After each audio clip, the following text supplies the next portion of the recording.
Today we're in the book of Numbers, and the theme for the book of Numbers is faithfulness. God is faithful to Israel, even when Israel is not faithful to him. I think all of us can relate to that concept, that God is faithful to us, right? Even when we're not faithful to him. When we fail, when we make mistakes, God's still faithful to us every single day of our lives. And I'm certainly glad that we serve a faithful God. He could have abandoned them at any point, but he didn't, right? If I was God, I would have given up on them. Don't lie, you would have too. Some of you would have strung it out longer than I would have, but I would have said, no, have at it. I don't really care. I'm done. Because at some point we get fed up with being the one who is the steady person. We get tired of being the steady hand, the one who always does the right thing, and everybody else seems like they do what they want to, and then when they need us, they come back, and it can be extremely frustrating, but that's what we see. All throughout the Old Testament, we see this people who, when they need God, they call on him, and then he bails them out, and things get better, and then they decide they don't need him again, and it goes downhill, and then they decide, oh, God, we need you again, and it's just this horrible cycle. But the truth is, most of us have that same experience. We're dedicated, we're committed, we're going to do everything that, we're going to have this dynamic spiritual relationship, and then it fades and something happens that pushes us back in the right direction. But in all of that, whether we're focused on our spiritual lives or whether we're not focused on our spiritual lives, whether we're going forward or whether we're regressing, God is always faithful to us. David would write, if I made my bed in hell, you're still there. I've never been able to get far enough away that he wasn't there. He's always present in every single situation. So today we're going to talk about how God is faithful even in criticism. I have not met the person in my life that enjoys being criticized. Now, if you do, I'm happy to talk to you. But I haven't met the person that goes, man, I just love getting criticism. I haven't met the person. Now, I have met people who handle it better than other people. All of us handle it differently. My experience is that the majority of people, the overwhelming majority of people, the minute that you criticize them, they get defensive. I would say this number is close to 100%. I'm not an always, never person, okay? But almost always, at some point, when you criticize somebody, they are going to get defensive. Almost always. Not every time and not everyone, but most of the time, people are going to get defensive. But then there are other people who handle it differently. Some people ignore everything, right? It doesn't matter what you say to them. It doesn't matter how relevant it is. It doesn't matter how you approach it. They're just going to ignore what you say. Other people are going to take it and they're going to change every time they're criticized, right? I don't even know how they live, because if somebody says something to them here and then somebody says something completely different 5 minutes later, they're going to try to do them both, right? And that's impossible. And so you'll see people who have whiplash because they're over here 1 second, over here the next, because this person criticized them over here and this person criticized them over here. And they're trying to make both of them happy, and both are at opposite ends of the spectrum. And that can be a real challenge as well. Some people, when you criticize them, they criticize back in order to cover up their own problems. Well, you did, whatever that might be. For me, the best way for me to deal with criticism is if I can keep my mouth shut long enough to listen and then go away and process it. The hard part isn't the processing. I process everything, usually in hindsight. The hard part for me is keeping my mouth shut, okay? And if I can keep my mouth shut in criticism and then go away and process it, then usually I can evaluate it and come back and have a reasonable conversation. But that's not always the case, because I don't know about you, occasionally there will be people in my life that I know 100% of the time they're going to say something critical. 100%. Like, you know, when you see them coming, they're getting ready to tell you something they do not like. I used to pastor a lady, and every Sunday, and I mean every Sunday, if she was in church, when the service was over, she would make her way to the front, and she would tell me something she did not like. I mean, literally every Sunday. If she was there, I was prepared for it. And here's the worst part about it. Occasionally, she would say something that was very good.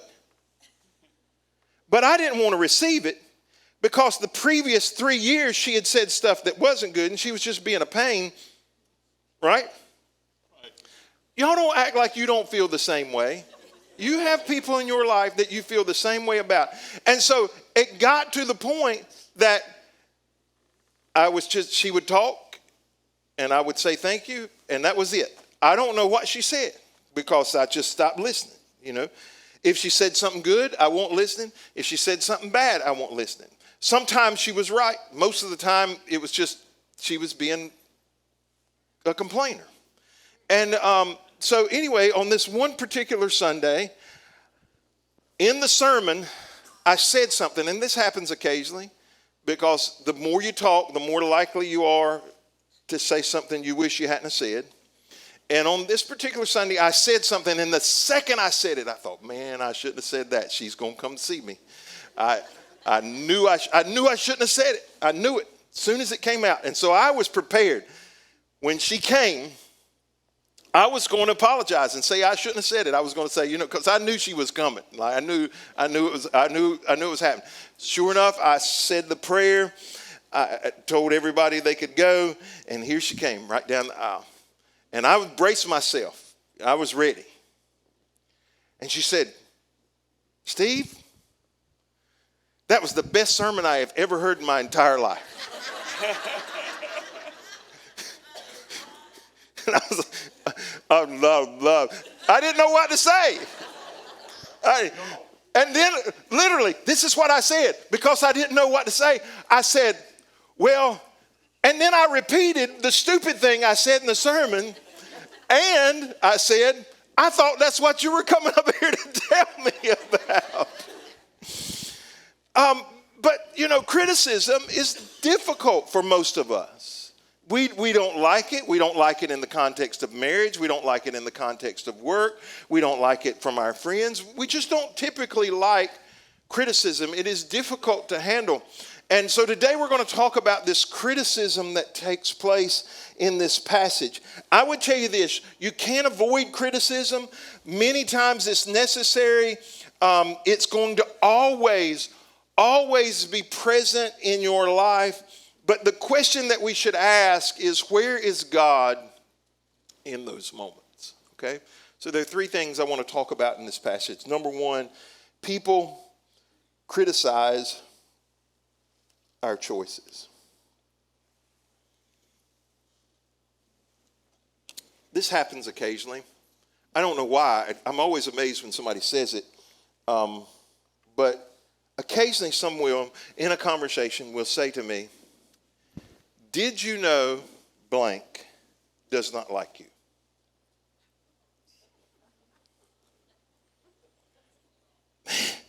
Usually I'm not surprised, okay? And there's a couple of things I would say. The first thing I always want to say when somebody says that is, do you know that there are people who don't like you? That's the first thing. That's the first thing I want to say. Okay, that's my initial. What I don't say it. I've never said that, but I want to say, do you know there are people who don't like you?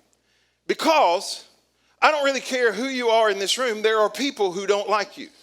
Okay, there just are. There are people who don't. As a matter of fact, there are people who come close to hating you. And you may know who they are. You may not know who they are. I get it. I learned a long time ago that as a leader, everybody wasn't going to like me. I got used to it at an early age. You will never hear anybody say, do you know Steve Mizell? Nobody's going to say, yeah, he's all right. Nobody's going to say that. They're either going to say, yeah, I really like him, or he can jump off a lake, a boat in a lake.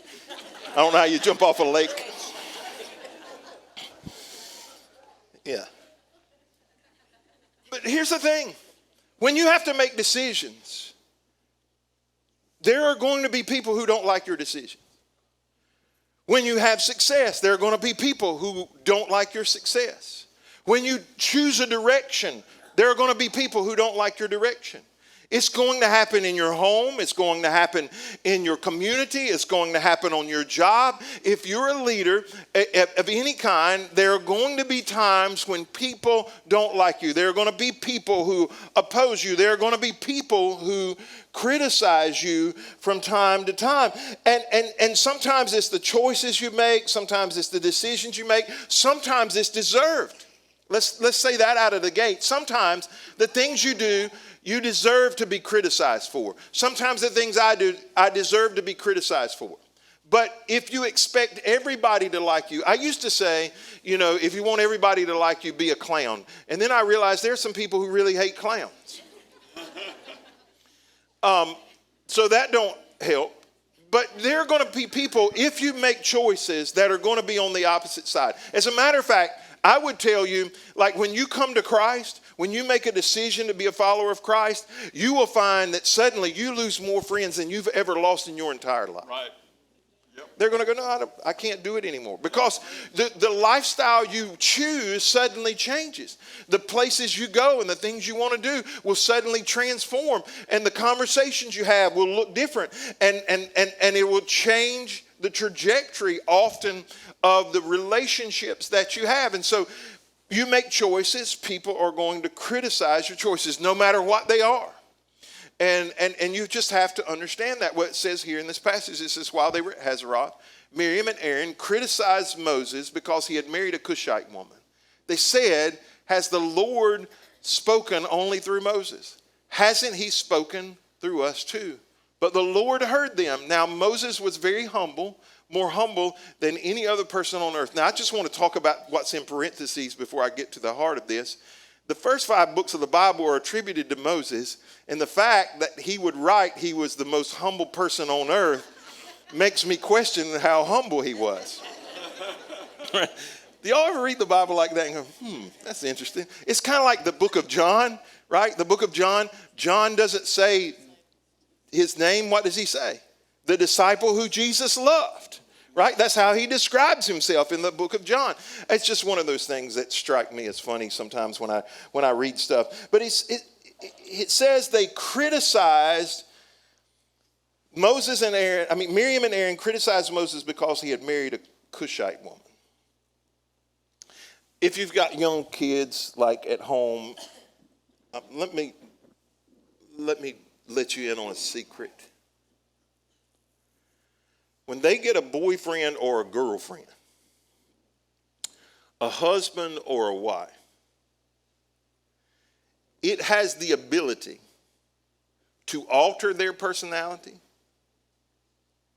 throw gasoline on the worst part of their personality, soften their personality, lower bad spots, sand them down. It can change. It changes everything. And the interesting thing is to watch parents have this dynamic with the child, and then a significant other come in, and how the dynamics begin to change. They suddenly change. If that spouse has a stronger family life than your family does, they'll tend to lean that way, and they'll spend Christmas there and Thanksgiving there and holidays there. And when they visit, that's going to be the family they lean to. And many of you know exactly what I'm talking about. You spend more time with one than the other, and it creates this tension. And they're like, well, why don't you ever come visit me? Or why don't you see me on Christmas? Or why don't you come to my house at Thanksgiving? Or it just starts this friction that you don't know how to deal with. And I have seen relationships drastically change because a boyfriend or girlfriend came along, or a husband or a wife came along, and listen, my kids are old enough at this point, and I've seen enough cycle through that I know they can either make it better or they can make it worse. The thing I know is it never stays the same. It changes the dynamics significantly. Well, this passage here says, that something significant happens. It says, Moses' brother and sister, apparently they do not like his choices in spouses.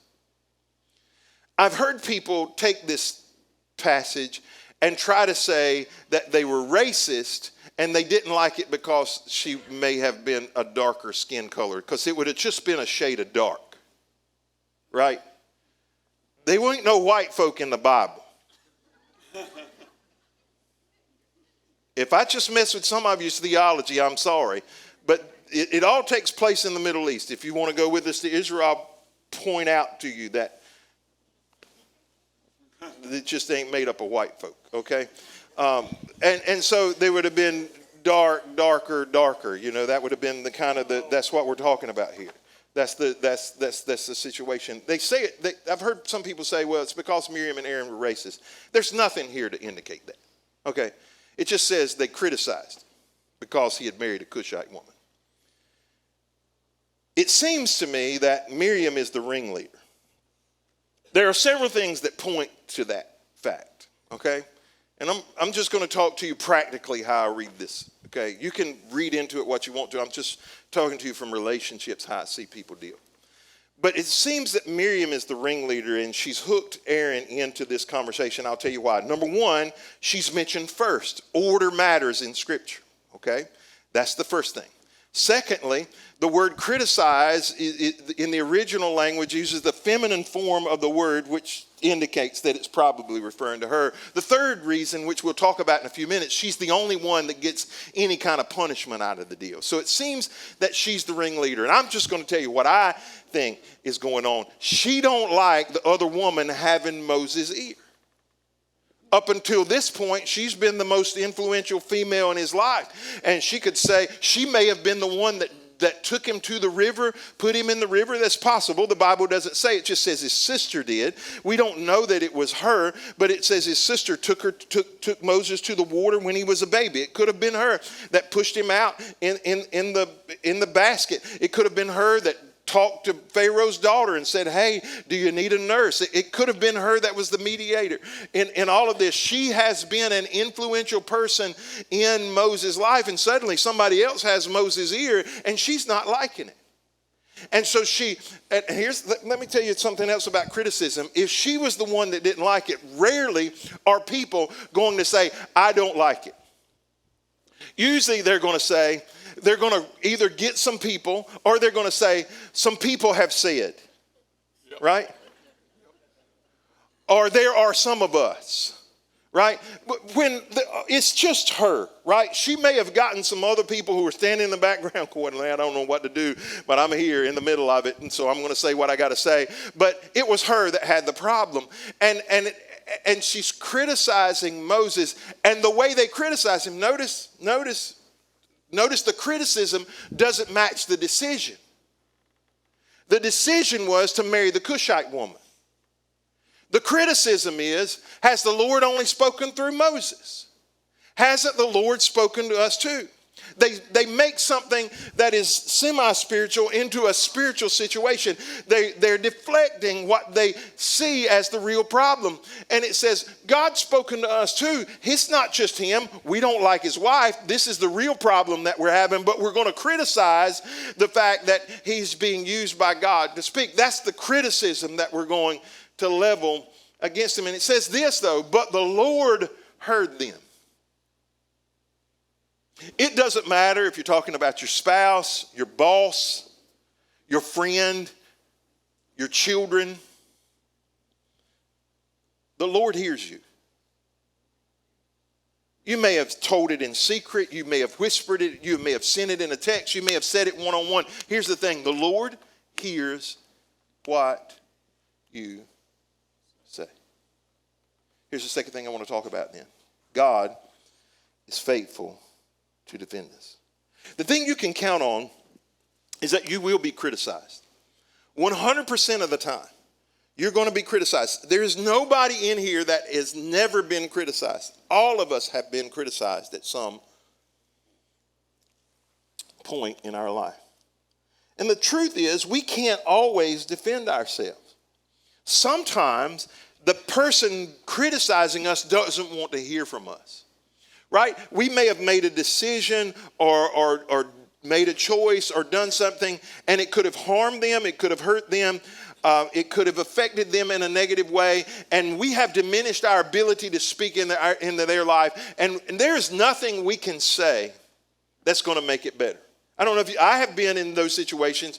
Sometimes I was on the right side of it. Sometimes I was on the wrong side of it. Sometimes I had hurt people. And I would try to say something to them. And so I'll give you an example. Okay, not like a literal example, but I'll give you an example. You folks in here apparently like to hear me preach. Let me tell you one person that does not like to hear me preach. My wife. Okay? Like, she loves to come in here and sit and listen to me preach. Like when I'm preaching to everybody, but she don't want to hear me preaching at the house. Right? When we're having a discussion or a dispute, the last thing she wants me to do is bust out a Bible verse. The Lord says, she don't want to hear that. And many times it's because in that situation, she doesn't want to hear anything other than either I'm sorry, I was wrong, or you have diminished the situation to such that you don't have influence over this conversation anymore. And we have to understand that sometimes we've made mistakes and we don't have a leg to stand on. Sometimes we're just doing what we know to do is right, and we just have to depend on God to defend us. We can't say anything. There have been times, listen, I will tell you this as a leader, there have been times where literally I could not defend myself because in order to defend myself, I would have to say things that I could not say. And like I had information that I was privy to. I couldn't defend myself. I couldn't say it. So I had to just be quiet and take it. You as a leader know what I'm talking. If you're a boss in here, a business owner, an official of any kind, there have been times when you've had to make decisions and you had information you just couldn't talk about, and people criticized you for it, and you just had to wait. You had to wait it out. It says this, so immediately the Lord called Moses, Aaron, and Miriam and said, "Go out to the tabernacle, all three of you." This is like a get in my office now. Right? That's what I hear. When I see this, I don't hear God going, "Hey now, let's have a meeting at 12 over here at the tabernacle." He's like, "Get in my office now, all three of you." It says, so the three of them went out to the tabernacle. Then the Lord descended in the pillar of cloud and stood at the entrance of the tabernacle. Aaron and Miriam he called, and they stepped forward. And the Lord said to them, "Now listen to what I say." This is the beauty. I love how God does this because he has Moses present. But Moses doesn't speak yet. He has Moses present to hear what he's got to say. Sometimes, listen, I'm just going to tell you, sometimes you're going to have to make choices and stand back and wait on it to wash out. And sometimes it takes days, sometimes it takes years. Sometimes you just have to wait a long time for it to wash out and see how things are going to turn out. It says, Aaron and Miriam he called, and they stepped forward, and the Lord said to them, "Now listen to what I say. If there were prophets among you, I, the Lord, would reveal myself in visions. I would speak to them in dreams, but not with my servant Moses." Listen, he's not saying you haven't heard from God. He's just saying, he's getting ready to tell them, my relationship with Moses is different. He said, "I would speak to them in dreams, but not my servant Moses. Of all my house, he is the one I trust. I speak to him face to face, clearly and not in riddles." This is the relationship between Moses and God is one of the most significant in all of Scripture because God doesn't appear to everybody. God doesn't talk face to face with everybody. God doesn't have conversations with everybody and speak clearly to them. As a matter of fact, Jesus, when he was on the earth, was going to speak in parables, and it would confuse his disciples, and they would have to say, "What do you mean?" That's not how God spoke to Moses. He said, "This is what I want you to do. This is clearly what needs to happen." He says, he sees the Lord as he is. So why were you not afraid to criticize my servant Moses? The Lord was very angry with them, and he departed. As the cloud moved from above the tabernacle, there stood Miriam, her skin as white as snow from leprosy. When Aaron saw what had happened to her, he cried out to Moses. I want to spend about 20 days right here in this one verse. Oh, my master, please don't punish us for this sin we have so foolishly committed. Don't let her be like a stillborn baby already decayed at birth. God sets them straight. He deals with it. He deals with them privately. So they're the only ones. I suspect Miriam and Aaron have made a scene in the community. But God calls them in, has a private conversation with them, but she's getting ready to be struck, and the whole nation of Israel is going to know why they can't move for 7 whole days. But notice the thing that sticks out to me. They were criticizing Moses, but the minute they needed something, who did they call on? Moses. That's a tough place to be. That's a tough place to be when the person who has criticized you, talked about you, hurt you, ridiculed you, and then they need something and they come to you. That's tough. Right? It's tough. But here's the thing. They knew that they could trust Moses. They knew that they could depend on Moses to do the right thing. I tell people all the time, I genuinely want people to like me. But more importantly is I want people to trust me.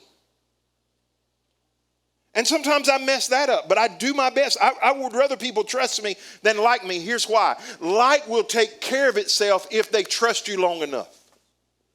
If you are trustworthy long enough, liking will overcome, a trust will overcome dislike over a long period of time. And they knew that Moses had done the right thing over and over and over and over and over again. He was a faithful leader. And so when they had a problem, they approached Moses and they said, Moses, please don't let her be like a stillborn baby. If you are trustworthy, criticism will eventually fade. Here's the last piece. We must be faithful to take the high road. If you're a normal person, occasionally you're going to have someone who does you wrong, ridicules you, criticizes you, and you're going to go, man. You're like the guy on the homeless guy who was asking for money on the side of the road, and as people would approach, he would say, may the blessings of the Lord follow you all the days of your life. And if they didn't put anything in his cup as they passed, he would say, and never catch up.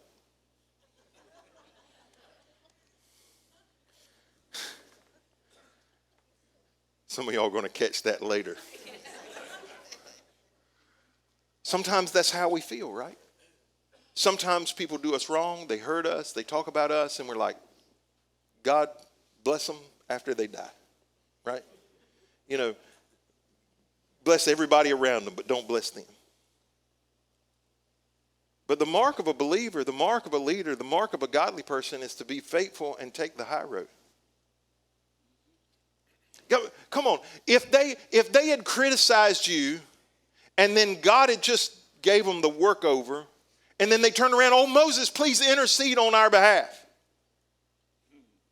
Look, they were just saying, haven't we heard from God? Why didn't they talk to God directly? Aaron was a priest. Why didn't he talk to God directly? No, they turned around and talked to Moses. Moses, intercede on our behalf. Help us. And I just got to believe. I don't know. Maybe Moses was the most humble man on the earth. I don't know. Maybe he was. I'm going to give him the benefit of the doubt that he was, and so he could write it. But I got to believe human nature was, I'll pray tomorrow. Right? You want me to pray right now? Like you want me to pray right this moment? Like, I will pray. We're just going to take a break. Let me think about it. That's not what happened. It says, so Moses cried out to the Lord. Oh God, I beg you, please heal her. Listen, that takes integrity. Right. That takes character. That the very people who criticize you when they're in need come to you asking for something, and immediately you don't say, well, do you remember? Well, what about this? Or have you changed your mind yet? Or what do you think now? No. Immediately he cries out to God. He begs God, please heal her. And God speaks back to him. God's not as quick to forgive, apparently. He says, if her father had done nothing more than spit in her face, wouldn't she be defiled for 7 days? So keep her outside the camp for 7 days, and after that she may be accepted back. So Miriam was kept outside the camp for 7 days, and the people waited. The whole nation knew we can't leave because of Miriam. I guarantee you her tune changed. And there was a whole nation keeping her in check. We ain't waiting again. You're not holding us up 7 more days. Keep your mouth shut. It says, then they left Hazeroth and camped in the wilderness of Paran.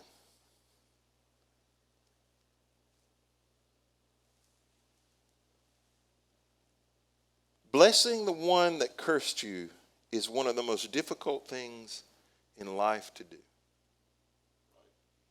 But that's what Jesus commands us to do. He tells us to turn the other cheek. Give to people who take. Bless the ones that curse you. I would say we are never more like Jesus than when we do good to those who have done us wrong. Oh, it's not easy. That's what Jesus said. If they take your coat, give them your shirt too. If they ask you to walk a mile, walk a second mile. It's difficult. It's not our nature.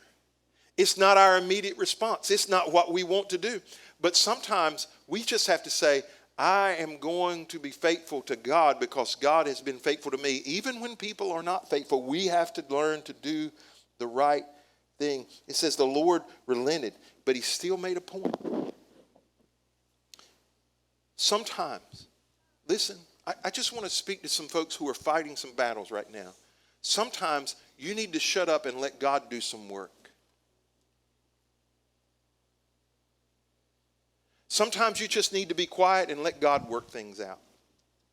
Sometimes you just need to hold it in and let God sort through it. Let time handle itself. Let God be your defender. If you're always having to defend yourself, you might not have made a godly choice. But if it's truly where God wants you to go, if you're following his lead, if you're doing what needs to be done with righteousness and character and godliness, let him fight the battle. I'm not telling you occasionally you don't have to defend yourself. I'm not saying you always have to be silent, but I'm telling you it turns out way better when God handles it than when we handle it. It turns out way differently when God intervenes than when we intervene. And too often we're the ones trying to defend everything. We're the ones who are trying to put ourselves in the place of God when God's saying, listen, I'll deal with it. You just live a life of godliness. Live a life of character. See, that's the thing I know about God, is that God is always faithful.